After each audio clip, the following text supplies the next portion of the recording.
गुलबर्गा शहर में Afzal Khan memorial trust Afzalpur के ज़रिए एहतमाम एक अहम प्रोग्राम रखा गया था। अंजुमन तरक्की उर्दू हॉल में एडवोकेट मकसूद अफजल जागीरदार की ज़रिए सदारत में वक्फ बाई यूज़र के मौजू पर यह सेमिनार मुनक़िद हुआ और इस मौके पर रिटायर्ड डिस्ट्रिक्ट जज नबी रसूल, ममदापुर सीनियर एडवोकेट महमूद पटेल और दीगर मुकामी सीनियर एडवोकेट्स और सियासी समाजी मिली लीडरान ने खिताब किया। इसी दौरान रिटायर्ड डिस्ट्रिक्ट जज नबी रसूल ममदापुर ने मुनसिफ टीवी से बातचीत की। इन्होंने कहा कि मौजूदा वक्फ तरमीमी कानून में वक्फ बाई यूजर के मामले में मुसलमानों में काफी बेचैनी देखी जा रही है। साल 1995 वक्फ एक्ट के साथ साथ 2026 एक्ट में भी तब्दीली लाने की जरूरत है। इस मौके पर मुख्तलिफ तंजीमों के जिम्मेदारान ने कसीर तादाद में शिरकत की।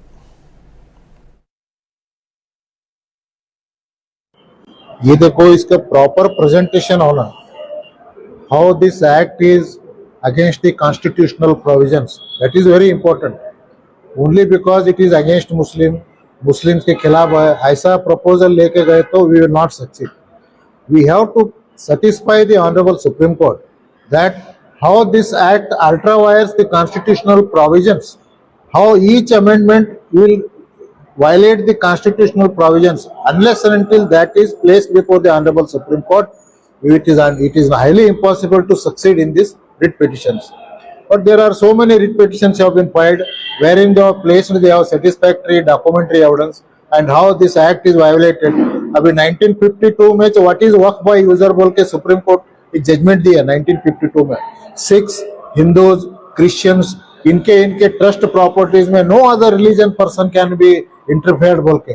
That 1952 judgment is sufficient to satisfy the Supreme Court that how this new act is violates the constitutional provisions. There is so many interpretations. इनके बावजूद भी अगर हमें फेल हुए तो हमारी प्रेजेंटेशन में कुछ कमी हो के our case will be failed. Otherwise, we have to place proper presentation. Only really religion के ऊपर जाके they are targeting only Muslims. Therefore, this act is passed बोल के बोले तो it is highly impossible. Waqf by user के ताल्लुक से जो खास करके ममदापुर साहब जो बोले वो बहुत अच्छा पॉइंट रहे और कई लोग जो है उसको जो है मानते हुए ममदापुर साहब को जो है उसके बारे में बधाई भी दिए हैं। तो मैं पहले से ही बता रहा हूं कि 1995 एक्ट में ही कुछ तरमीम करके नए एक्ट को लाने से भी 1995 एक्ट का ही अमेंडमेंट करते तो सारे चीज़ें ख़त्म होते थे। और एक चीज़ दोनों एक्ट में देखे कहीं भी जो है कॉम्प्रोमाइज़ का प्रोविजन ही नहीं है। 1995 को और 2025 दोनों एक्ट मिला के जो है एक नया एक्ट जो है तैयार करो बोल के गवर्नमेंट को भी सजेशन सुप्रीम कोर्ट दे सकती बोल के।